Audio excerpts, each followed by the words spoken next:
Mais faites ta volonté, Seigneur. Mais la volonté de Dieu, c'était quoi? Que Jésus devait mourir. Continuez, papa. Mais il était blessé pour nos péchés. Il était blessé pour ses péchés. Après? Brisé pour nos iniquités. Brisé pour nos iniquités. Le châtiment qui nous donne la paix est tombé sur lui. Alléluia. Amen. Tu cries aujourd'hui, tu pleures, oh, j'ai pas la paix, j'ai pas la paix. Mais il y a quelqu'un qui a pris ta place. Il a pris ta souffrance. Il a pris tes fardeaux. Il a pris ce que toi tu méritais. Lui, il a pris ça. Mais il t'a donné tout simplement la paix. Et cette paix, beaucoup font quoi? Ils les rejettent. Beaucoup d'entre nous rejettent cette paix-là. Et c'est pourquoi c'est dans le Nouveau Testament. Amen. Est-ce que se comprend? L'Ancien Testament parle de cela. Mais dans le Nouveau Testament, au lieu que ça soit des histoires, parce que dans l'Ancien Testament, c'était des histoires, n'est-ce pas? Qu'on parlait. Mais dans le Nouveau Testament, on voit vraiment, ça c'est Jésus-Christ, ça c'est l'homme. Il a mangé avec des gens, il a promené avec des gens, il a vécu avec nous. Mais là, on voit réellement ce qui s'est passé. On voit Jésus-Christ à la croix. Et c'est pourquoi vous lisez que non, de 9h, de 6h à 9h, il y avait les ténèbres, n'est-ce pas? Dans le monde, hein, à cause de sa mort. Mais quand la lumière est venue, il a crié, mon Dieu, pourquoi m'as-tu abandonné? Pourquoi Dieu abandonne? Lui sur la croix, la Bible dit, lui il était juste, n'est-ce pas? Mais toi tu étais juste. Toi tu étais comment? Toi tu étais pécheur, tu étais injuste devant le Seigneur.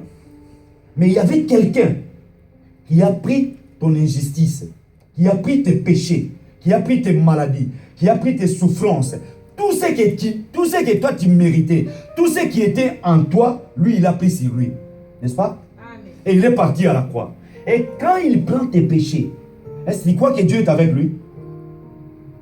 Quand Jésus était à la croix, est-ce que Dieu était là? Pourquoi Dieu n'était pas là? Parce qu'il a porté le Pourquoi? péché. Parce qu'il est devenu injuste, parce qu'il est devenu sale, parce qu'il est devenu souillé, parce qu'il est devenu pécheur à cause de toi. Il dit, il a pris mes péchés. Dans le livre d'Ésaïe que nous avons lu, il a pris aussi même nos péchés, nos transgressions, nos impudicités, nos adultères, nos vols, nos injustices. Lui, il a fait quoi? Il a pris ça. Et même la Bible dit qu'à chaque instant, chaque moment que toi tu fais du mal, tu fais quoi? Si vous connaissez la parole, qu'est-ce que tu fais avec Jésus-Christ? Tu le condamnes encore la deuxième fois. Alléluia. Amen. Est-ce que c'est comprend? Tu le condamnes la deuxième fois, peuple de Dieu. Si Dieu, avec son Fils, s'est retiré à cause du péché que Jésus-Christ a porté, et si toi tu vis dans le péché, même si tu te caches devant les hommes, Dieu te voit. Sache que tu peux dire Dieu est avec moi. Moi je te dis Dieu n'est pas avec toi. Est-ce que c'est comprend? Amen. Je te dis devant le Seigneur, tu peux te cacher, tu peux faire tout ce que tu veux. Mais si tu vis dans ce que Jésus-Christ a souffert pour toi, tu continues à vivre par rapport à ça, en sachant que ce que moi j'ai fait, je suis conscient de ça, c'est mauvais. Et sache qu'une chose, tu prends Jésus-Christ, qui y est déjà ressuscité, qui est vivant, tu le mets encore une deuxième fois à la croix. C'est comme si quelqu'un qui était blessé, hein, on prend encore le deuxième clou, on te met encore. Vous savez, c'est quelqu'un qui est opéré, n'est-ce pas? Au milieu de nous, s'il y a des gens qui sont opérés, hein, on découvre quelque chose dedans, hein, au niveau de la jambe, au niveau du ventre, au niveau du dos. Si on va ouvrir encore pour réopérer, vous savez ce que ça fait? Ça fait quoi? Ça fait, il y a des douleurs énormes qui fait là. Et c'est cette souffrance-là que toi tu es tenté de faire à Jésus-Christ. En sachant une chose tout simplement, que lui à la croix il a crié, mon Dieu, pourquoi m'as-tu abandonné? Dieu, il est saint. Mais quand Jésus-Christ était à la croix, il n'était plus saint. N'est-ce pas? Est-ce que vous comprenez ce que je dis? Amen. Il n'était pas saint. J'ai répondu à quelqu'un une fois, c'est là, j'ai dit, écoute, quand Jésus était à la croix, Jésus a porté nos péchés. Il a pris mes péchés à moi. Quand il prend mes péchés, moi je deviens juste, n'est-ce pas? Moi je suis racheté. Parce que la Bible nous dit, nous sommes rachetés, hein, à un prix vraiment énorme. Non avec l'argent, mais avec le sang. N'est-ce pas? Tu es racheté. Racheté par le sang de Jésus. Jésus n'a pas donné l'argent. Dieu il n'avait pas besoin. Dieu avait besoin. Vous savez une chose, imaginez l'histoire de... Dieu avait donné combien de fils à Abraham? Hein? Dieu avait donné combien de fils? Un seul, n'est-ce pas?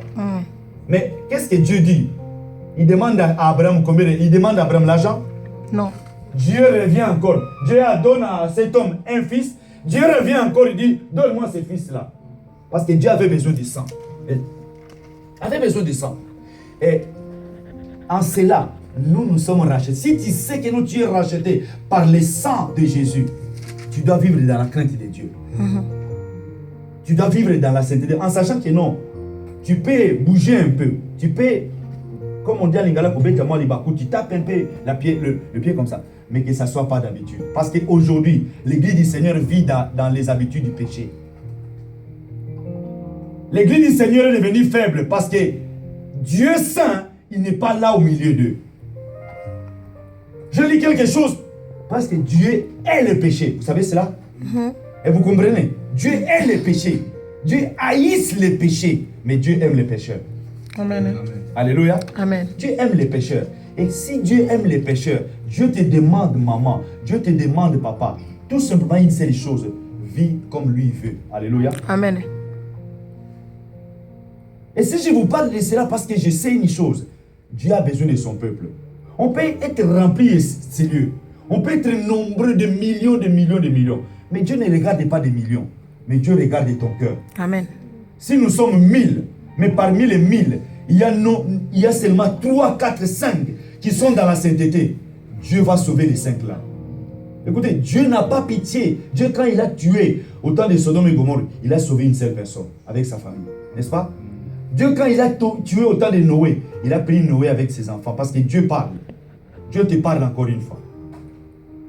Ne se moquez pas de Dieu. Le vendredi, quand on était dans la prière, le pasteur Maxime nous a parlé de quelque chose. Même des sacrificateurs. Il dit, depuis l'Ancien Testament, Dieu était saint et Dieu cherche des hommes et des femmes qui sont saints. Même parmi ses serviteurs, même parmi ses enfants. Pour aller dans la présence du Seigneur, pasteur Maxime, qu'est-ce que la Bible dit? On prenait un sacrificateur, on faisait quoi? On l'attachait. Écoutez, aujourd'hui, on met les clochettes. Parce que quand la personne tombe où on voit qu'il n'y a plus de mouvement, ça signifie que non, Dieu a fait quelque chose dedans. Alléluia. Amen. Dieu a fait quelque chose dedans. Il faut doucement, il ne faut pas l'appeler. Hé, sors. Non, parce qu'il ne va plus t'entendre. Parce qu'il est déjà tapé là-dedans. Aujourd'hui, Dieu ne tape plus. Parce que Dieu n'a plus beaucoup de ses enfants. Dieu n'a plus beaucoup de ses enfants. Aujourd'hui, tout le monde se dit enfants de Dieu. Mais tout le monde vit comme il veut. Comme me disait l'évangéliste Bertin. Est-ce qu'il y a des gens qui craignent Dieu? Parce que si tu regardes le monde, nous ne sommes plus des hommes et des femmes exemplaires, modèles. Vous savez une seule chose, je veux vous dire. Le péché amène le dérèglement dans la vie d'un homme. Le péché. Le péché amène le dérèglement. Depuis l'Ancien Testament, si vous lisez dans la Bible, vous voyez, quand Dieu était avec Adam, n'est-ce pas? Le monde était bien. Dieu parle avec Adam. Quand Ève est venue, quand Satan est venu s'approcher d'Ève, et puis le dérèglement est venu. Nous voyons même Dieu se mettre en colère, n'est-ce pas? Des fois, quand je lis cette parole, je relis, je relis. Je vois Dieu dire, c'est comme un papa. Toi qui es là avec ton enfant, tu dis, je regrette pourquoi je t'ai mis au monde. Alléluia. Est-ce que tu peux dire à ton enfant comme ça? Je tourne vers mon enfant, je dis, écoute, moi je regrette pourquoi je t'ai mis au monde. Ça signifie que je lance un sort dans la vie de cet enfant, n'est-ce pas? Dieu regrette dans son cœur. Écoutez, moi je dis, Dieu a un cœur, n'est-ce pas? Vous savez que Dieu a un cœur. Dieu a des oreilles, n'est-ce pas? Au bureau, j'étais au bureau, j'ai lu quelque chose. Que Dieu a entendu. Dieu a entendu. Dieu a entendu le murmure que le peuple d'Israël faisait. Et puis Dieu s'est mis en colère. Vous savez quand il s'est mis en colère? Si vous lisez dans les livres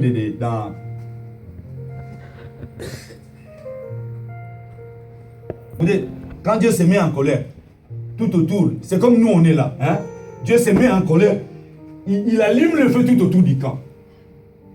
Les gens voient directement le feu s'allumer. Hein? Ils comprennent que non, oui, Dieu s'est mis en colère. Ils voient le feu s'allumer tout autour du camp. Mais au lieu de courir d'aller éteindre le feu, il court vers qui? Il court vers Moïse. Moïse, Ils ont compris que Dieu s'est mis en colère. Écoute, peuple de Dieu, si Dieu se met en colère contre toi, tu peux aller chez les médecins, tu peux faire tout ce que tu veux, tu peux tomber par terre, tu peux même jeûner 1000 ans, tu jeûnes 1000 jours, 70 jours comme les gens font. Les jeûnes là, c'est pour toi. La colère de Dieu restera sur toi. Jusqu'à ce que tu reconnaisses que non, oui, je fais ce qu'il y a de plus à l'Éternel. Dieu est le péché, parce que lui, il est saint. Dieu veut que nous puissions être différents des gens qui sont dehors. Écoutez, Jésus-Christ, pour nous sauver, il est parti en dehors de la ville. Quand vous lisez dans ces passages que nous avons lus là, du livre de Matthieu, vous allez voir que non, pour nous sauver, Jésus est sorti de la ville. Dieu nous demande aujourd'hui de sortir de la ville, de sortir du camp, de vivre différent. Mais aujourd'hui, les chrétiens ne vivent plus différemment. Si vous entrez au milieu des chrétiens, tout ce qui se dit dehors, ça se fait aussi dedans. Le murmure, les calomnies, tout ce qui est mauvais, c'est au milieu des enfants de Dieu. Là où ça ne peut pas être, c'est là où ça règne. Pour dire que non, beaucoup d'entre nous ne sont pas encore convertis. Mais ils sont à l'église, ils continuent à prier, à crier à ces dieux-là, en croyant que Dieu les écoute. Dieu ne t'écoute pas, ma soeur, mon frère. Tu passes ton temps à faire du bruit. Devant le Seigneur, c'est comme un bruit. C'est comme quelqu'un qui tape. Gong, gong, gong, gong, gong, gong. Tu es en train de déranger l'Éternel. Mais Dieu te demande tout simplement une seule parole. Soyez saints, parce que moi je suis saint. Et la sainteté, écoutez, dans la sainteté, dernièrement, on était dans la prière ici. Dieu a montré à un frère qu'un homme vêtu de blanc, n'est-ce pas? Alléluia. Amen. Alléluia. Amen. Un homme vêtu de blanc se promène dans cette salle. Un homme vêtu de blanc avec la ceinture remplie d'or. Écoutez, Dieu est avec nous. Amen. Amen. Je te dis, ma soeur, je te dis, mon frère, ne regardez pas les nombres. Les dieux que moi j'invoque, ce n'est pas les dieux de la multitude. Aujourd'hui, il y a une puissance satanique. La puissance des mouches. La puissance des mouches. Les hommes de Dieu qui se disent des hommes de Dieu, pour remplir les lieux, ils vont là-bas, ils font des pactes avec l'ennemi. Quand il vient, il vous attire comme des mouches. Lui, il devient comme du miel, n'est-ce pas? Vous allez venir vous-même. Tu es à la maison, tu entends son nom, tu cours vite, tu vas. Comme aujourd'hui, les gens, ils entendent des noms comme ça. Où ils vont? Même si la personne est aux États-Unis, ils vont. Mais je me rappelle d'un homme. Il prêchait, il disait, écoutez, avant moi aussi, je suivais les gens comme ça. Je cherchais la présence du Seigneur. J'entendais, il y a tel homme, je pars là-bas. Il y a tel homme, je pars là-bas. Je suis allé partout. Mais un jour, sa femme lui disait, mais Dieu est avec toi. Prie tout simplement. Alléluia. Amen. Dans la simplicité. Un jour, c'est dans sa maison qu'il a vu la présence du Seigneur. Il priait chez lui. Quand il s'est prié, il s'est mis à genoux, prier. Vous savez, si tu insistes devant la présence du Seigneur, dis Seigneur, Dieu va te révéler à toi. Amen. Alléluia. Amen. Tu vas voir la grandeur de Dieu. Les dieux que nous invoquons, c'est un Dieu vivant. Il ne ment pas. Ce qu'il dit, il accomplit. Amen. Si tu es dans sa volonté, tu verras Dieu là. Amen. Et je te dis tout simplement. Et il priait. Et ces jours-là, dans sa maison, Dieu l'ouvre les yeux. Il voit un homme en blanc dans le petit coin de sa maison. Assis dans son trône, un homme en blanc. Alléluia. Amen. Cet homme en blanc, il est au milieu de nous. Amen. Alléluia. Amen. Il est là. Mais c'est à toi de chercher, de profiter de cela pour le saisir. Mais lui, il est en blanc. Mais toi, tu es avec un ami blanc, mais plein de taches. Les taches, c'est le péché. Et c'est pourquoi Dieu dit à Moïse, dis à mon peuple, dis à l'assemblée, moi je suis saint, vous devez être aussi saint. Vous savez, si au milieu de nous, nous vivons dans la sainteté, peuple de Dieu, nous levons nos mains comme ça, la gloire de Dieu va descendre. Dieu va changer l'histoire de beaucoup de gens. Tu lèves les mains comme ça. Écoutez, il y a une seule chose. Même dans l'Ancien Testament, quand vous lisez dans la Bible, dans l'Ancien Testament, les enfants d'Israël, ils avançaient, n'est-ce pas? Mais à chaque instant, que un ou deux personnes, un ou quelques personnes se mettaient ensemble pour faire du mal, Dieu se retirait, Dieu se mettait en colère, n'est-ce pas? Je lis l'histoire de Corée, n'est-ce pas? Il a influencé quelques personnes. Dieu s'est mis en colère. Les gens commençaient à murmurer. Dieu s'est mis en colère. Écoutez, on ne joue pas avec les seigneurs. Aujourd'hui, nous pensons que le Seigneur, c'est un grand-père avec les cheveux blancs. Non. Écoutez, peuple de Dieu, je vous dis, Dieu n'a pas changé. Dieu, il est le même. Depuis la création, depuis l'éternité, Dieu, il est le même. Amen. Et mais je vous dis une chose, les dieux que nous invoquons, moi je me rappelle, quand moi j'ai cru au Seigneur, quand j'étais à Kinshasa, pendant ces temps-là, c'était un Dieu qui frappait. Et comme tu es là, tu vas commettre tes péchés là, tu vas te commettre tes fornications. Quand tu reviens, Dieu te frappe. Et Dieu te frappe pas si tu es son enfant. Il te gronde, il te parle, jusqu'à ce que tu confesses. Tu confesses même en public. Alléluia. Est-ce que vous avez déjà vu aujourd'hui, même un frère se mettre debout, dire en public, non, écoutez, pardonnez-moi l'église parce que j'ai commis la fornication.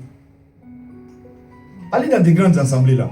Quelqu'un, il vit même dans la fornication, il est marié, il commet des fornications à côté. Se mettre devant l'église du Seigneur, demander pardon. De chercher la grâce du Seigneur, la faveur du Seigneur. Ça ne se fait pas. Ça ne se fait plus même. Pourquoi? Parce qu'il se met dans son petit coin, il confesse. Écoutez, dans tes confessions là, tu fais ça en cachette. Dieu n'était pas avec toi. Alléluia. Dieu n'était pas avec toi. Il y a des choses qu'il faut faire toi-même. Il y a des choses qu'il faut vraiment chercher que non, je vais dire à un homme de Dieu, priez pour moi, je vais dire en public, des choses comme ça. Parce que tout péché n'est pas péché simple. Il y a des choses qui éloignent. Et quand Dieu il sent comme ça, il dit ça sent mauvais. C'est de la pourriture. Alléluia. C'est de la pourriture. En cela, tu dois te garder pour le Seigneur. Alléluia. Amen. Garde ton corps, ton âme, ton esprit pour le Seigneur. Mais si tu reconnais que non, je fais quelque chose qui n'a pas plu au Seigneur, fais quoi? Humilie-toi. Amen. Amen. Nous sommes des êtres vivants, des êtres humains. Nous péchons d'une manière ou d'une autre. Je peux faire sortir une parole, je peux faire quelque chose qui ne plaît pas au Seigneur. Même la Bible dit ça. Je vous ai parlé l'autre fois là de quelque chose. J'ai dit, écoutez, j'ai écouté même un musicien, il a chanté ça. Écoute, David dans sa distraction, il sort comme ça. Il va commettre ce qu'il ne faut pas commettre. Et un seul péché amène beaucoup de péchés après. Et quand ça amène d'autres péchés, ça amène même la malédiction dans sa famille. Tu peux amener ce qu'il ne faut pas amener dans ta maison parce que tu étais imprudent. Tu étais dans la distraction. Faites attention. En lisant dans la Bible, j'ai trouvé beaucoup de choses. J'ai vu beaucoup de choses que Dieu nous demande. Et c'est pourquoi je vous ai parlé. Jésus à la croix, il a porté tes péchés. Quand il a porté tes péchés, il a dit, Seigneur, pourquoi m'as-tu abandonné? Dieu l'avait abandonné parce que Jésus était devenu pécheur à ta place. N'est-ce pas? Est-ce qu'on comprend? Il a pris mes péchés à moi. Jésus à la croix, il a pris mes péchés. Il a pris mes péchés. Il est devenu pécheur à ma place. Pour que moi, toi, nous aujourd'hui, nous puissions crier Père, Père, Père. Avant le royaume pour aller dans la présence, comme l'histoire que nous avons vue le vendredi nuit, quand nous étions là, que les sacrificateurs qui entraient étaient attachés. Parce que Dieu, il est saint. Quand lui, il entre là, comme il pense que Dieu, non, dedans là, écoutez, on ne joue pas avec la présence du Seigneur. Dans la présence du Seigneur, des fois, tu pries comme ça, tu ne sais pas la grandeur du Seigneur. Mais Dieu, il est tellement grand, tellement pur. Sa sainteté, écoutez, aujourd'hui, si on parle des papes, on dit sa sainteté, n'est-ce pas? C'est un homme, il n'est pas même sa sainteté, non. Sa sainteté pape. Écoutez, moi je vous dis, il y a seulement notre Dieu qui est saint. Alléluia. Et sa sainteté n'est pas limitée. Il n'est pas 3 fois saint. Il est saint, saint à l'infini. Amen. Alléluia. Amen. Si je dis 3 fois saint, mais je peux trouver quelqu'un qui est 4 fois saint. Amen. Alléluia. N'est-ce pas, papa? Oui, c'est faux. Ah, ce sont des gens qui ont créé ça. Oh, 3 fois saint. Dieu, il est saint, des saints. Il est saint à l'infini. Amen. En Dieu, il n'y a même pas de tâches. Mais en moi, il y a des tâches. Alléluia. En toi, il y a des tâches. Mais c'est Dieu me demande à moi le pasteur, à moi, Sylva, d'être saint. Parce que moi, comme je vous parle, si j'enlève ces habits, si Dieu vous ouvre les yeux, vous allez voir que non, moi, je suis revêtu d'une robe blanche. Amen. Amen. Tu fermes tes yeux là. Dieu te ferme comme ça ses yeux. Avec nos yeux, tu ne verras pas ça. Mais avec les yeux spirituels, quand Dieu t'ouvre les yeux spirituels, tu verras que non, je suis revêtu de robe blanche. Toi aussi, tu as une robe blanche. C'est ça ce que la Bible dit, n'est-ce pas? Mais avec la robe blanche, à chaque instant, je tape comme ça, quelque part, ou je dis quelque chose qui ne plaît pas au Seigneur, je tâche ma robe. Alléluia. La Bible dit dans le livre d'Apocalypse, n'est-ce pas? Ce sont des hommes et des femmes qui viennent de la grande tribulation. Mais une seule chose, ils ont fait quoi? Ils ont lavé leurs robes dans le sang de l'agneau. Ils ont lavé leurs robes. Ça signifie, maman, tu es là, tu as une robe, n'est-ce pas? Papa, tu as une robe. Une robe pas rouge, pas jaune, pas vert, une robe blanche. Amen. Toute blanche, pure. Et quand quelqu'un voit comme ça, ça claire tellement. Mais à chaque instant, maman, à chaque instant, papa, tu fais quelque chose qui déplaît au Seigneur. Tu tâches cette robe-là. Parce que c'est tellement qu'elle est blanche. Tu fais quelque chose, ça tâche. Ça tâche. Ça tâche. Et si tu ne confesses pas tes péchés, tu seras rempli de taches partout, partout. Quand les gens te regardent comme ça, avec les yeux spirituels, ils voient que non, ça c'est sale. Et puis ça commence à sentir mauvais. Parce que les péchés, ça sent mauvais. Alléluia. J'essaie de vous démontrer des choses pour que nous puissions avancer. Les sacrificateurs, quand on n'entendait plus rien du tout, on faisait que tirer le feu.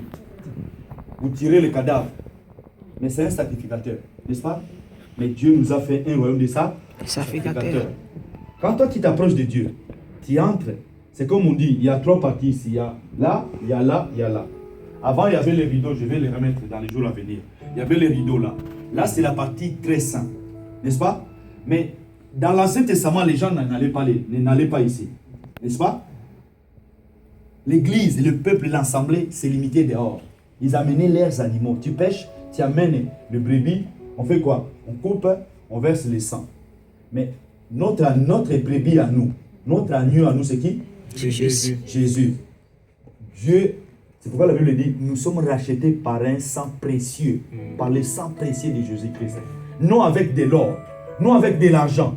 Dieu n'a pas aimé tout ça, parce que l'or et l'argent lui appartiennent, mais il a cherché les sacrifices. Dieu donnait à Abraham un enfant, l'enfant des promesses. Dieu demande encore cet enfant-là, en offrande. Tout était même préparé. Abraham, il dit, mais au lieu de dire, Seigneur, seulement cet enfant que tu m'as donné là, l'unique là, si c'était toi, maman, si c'était toi, papa, aujourd'hui tu allais dire, Seigneur, non, je ne donne pas à mon fils. Parce que je n'ai que lui. Déjà, dès le début, il pouvait dire ça. Mais Abraham, jusqu'à la fin, il amène l'enfant. L'enfant même, écoutez, des fois on lit la parole du Seigneur, on voit comme c'est l'histoire, mais c'est la réalité.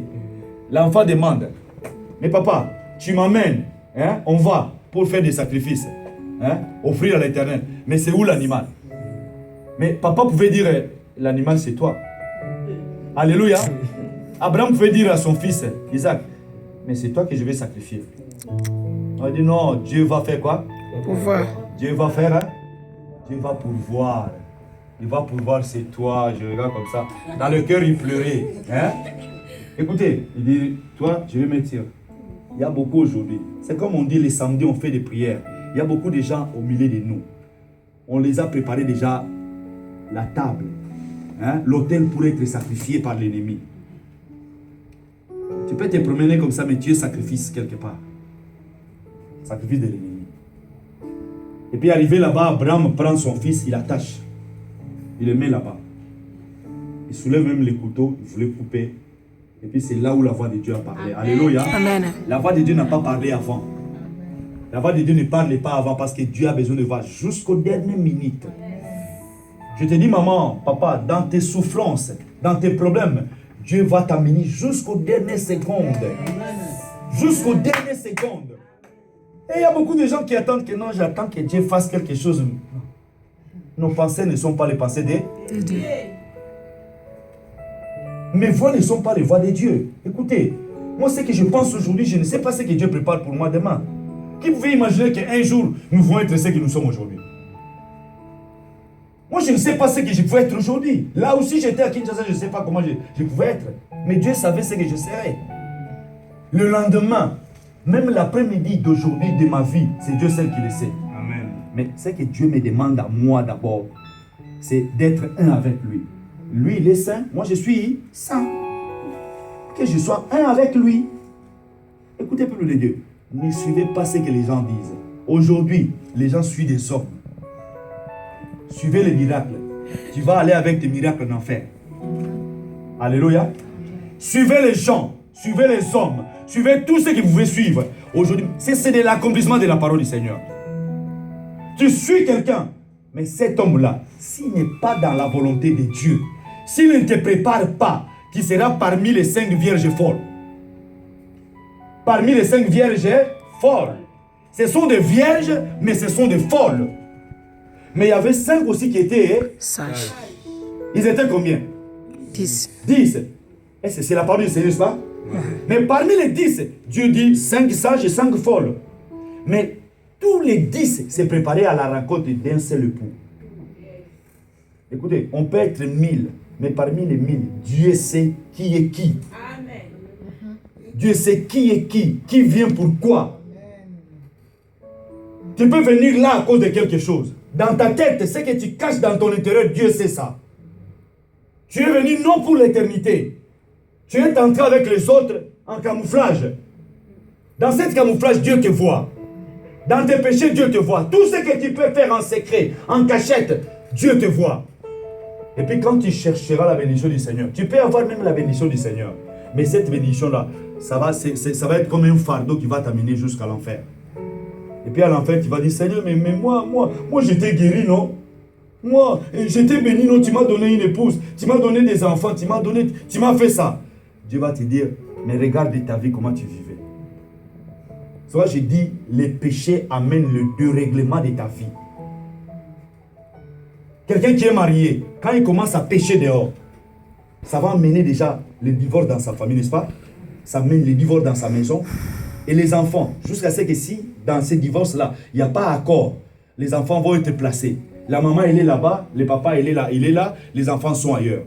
Et puis même les enfants deviendront des enfants rebelles à cause d'une seule personne qui s'est déréglée.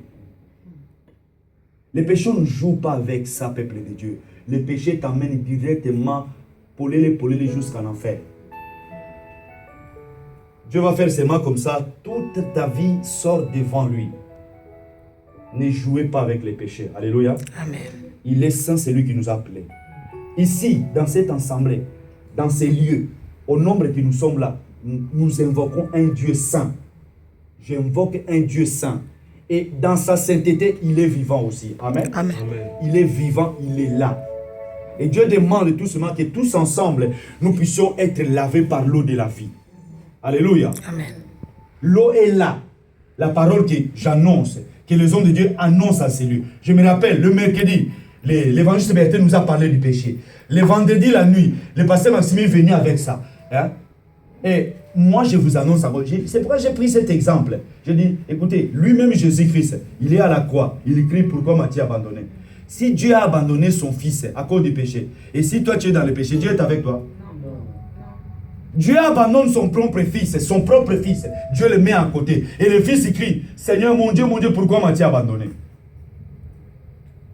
Et puis la Bible dit, dans le passage qui est noir, il y a quelqu'un qui est venu avec l'éponge de vinaigre et le met dans la bouche. Après il est parti, notre sauveur. Un innocent, comme je peux dire. Je me rappelle, avant de terminer, le témoignage d'un homme aux États-Unis. Quand il a entendu ça, il dit, mais pourquoi on l'a tué? Mais lui, il était juste, il n'a pas péché. David Wilkerson, hein? David Wilkerson, il a commencé à pleurer. Et peut-être toi, tu es là, on te parle du péché, tu dis, mais moi j'ai confessé. Confesse, continue à faire. Un jour, si Jésus ne revient pas, tu mourras. Quand tu meurs, on va t'enterrer, on va prêcher l'évangile, et puis tu vas aller en enfer. Vous savez, l'enfer, c'est beaucoup de gens que même nous avons enterrés ici à Lausanne. Beaucoup de ces gens-là vont aller en enfer. Hein? Beaucoup de gens sont enterrés ici, sans croire au Seigneur. Moi, je me rappelle de quelqu'un, mais le besoin de mon cœur, on est même parti avec les pasteurs Maxime. Mais, en sortant, même lui m'a dit, écoute, ce qui est pour toi, répands-toi tout simplement. Laisse-toi partir dans la paix. Alléluia. Laisse-toi aller dans la présence du Seigneur. En sachant qu'il y a un danger devant moi, moi je vais aller dans la paix du Seigneur. Et puis tu vas voir que non, petit à petit, tu vas s'éteindre dans la présence du Seigneur et puis aller dans la paix. Quand les gens viendront prêcher, et il y a beaucoup de serviteurs, entre parenthèses, je vous dis, il y a des serviteurs qui disent, oh non, telle personne, il va aller en enfer. Est-ce que tu le connais? Moi, je te connais. Moi, je te connais à l'apparence, n'est-ce pas? Mais je ne te connais pas à l'intérieur. Je regarde maman Marie comme ça, je vois maman Marie, c'est une maman que j'aime beaucoup dans cette assemblée. Hein? C'est une maman qui est persévérante. Mais dans son cœur, Dieu sait. Dans sa vie, Dieu sait. C'est qu'elle fait quand moi je ne suis pas là. Il y a un seul policier. C'est ce que je dis toujours. C'est qui? Jésus. C'est le Saint-Esprit. Alléluia. Un seul policier. Le policier de Dieu, c'est le Saint-Esprit. Tu ne peux rien cacher devant le Seigneur. Tout ce que tu fais, le Saint-Esprit est là pour te rappeler. Et ce que tu fais, ce n'est pas bon. Il a porté nos souffrances. Il a crié, pourquoi m'as-tu abandonné? Lui, le Fils de Dieu, Dieu l'abandonne. Et toi, ma soeur, mon frère, si tu t'accroches à ça, tu t'accroches au murmure, tu t'accroches à ce que tu entends, tu t'accroches à ce que tu fais, et puis tu es là tout simplement pour détruire l'œuvre du Seigneur, pour vraiment chercher à faire du mal. Le péché pour toi, ça devient un plaisir. Je ne sais pas, ta part est déjà réservée. Mais une seule chose, tu peux changer cette destinée-là. Alléluia. En se repentant, en s'humiliant devant le Seigneur, en disant Seigneur, pardonne-moi. Et puis Dieu va te faire entrer dans le chemin de l'éternité. Jésus dit, je suis les chemin. La vie est là. Il dit, moi et le Père, nous sommes un. Mais quand il était à la croix, le Père n'était plus avec lui. Est-ce qu'on se comprend? Il dit, moi et le Père, nous sommes un. Mais quand il est à la croix, avec tes péchés, avec tes maladies, avec tes souffrances, le Père n'est plus avec lui. Et c'est pourquoi il dit, Eli, Eli, lama sabachthani. Est-ce qu'on s'est compris? Si quelqu'un te demande, dis tout simplement que non, parce qu'il a pris mes péchés. En tant que pécheur, Dieu n'est plus avec lui. Dieu n'était pas avec lui à la croix. Dieu n'était pas avec lui. Parce qu'il est devenu pécheur. Imaginez quand toi tu vis dans le péché. Dieu n'est pas avec toi. Que Dieu nous aide à comprendre cette parole au fur et à mesure. Amen. Moïse dit aux enfants d'Israël, soyez saints. L'Éternel a dit, soyez saints comme lui il est saint. Et je le répète encore, dans tes prières, ne dites pas il est 3 fois saint. Dieu, il est saint à l'infini. Si tu trouves quelqu'un qui dit comme ça, n'entre pas en discussion avec lui, n'est-ce pas? Laisse-lui avec cette idée-là. Parce que si tu entres en discussion avec lui, ça va créer des discussions. La Bible nous dit de ne pas faire des discussions inutiles, n'est-ce pas? Lui, il croit à ça. Gloire au Seigneur. Mais moi, je crois à un Dieu saint à l'infini. Amen. C'est écrit nulle part. C'est des gens qui mettent ça. Dans des explications, ils mettent ça. Dieu, il est saint à l'infini. Il est tellement pur, il est tellement blanc. Si aujourd'hui, Dieu t'ouvre les yeux, je te demande tout simplement avant de finir, mets-toi dans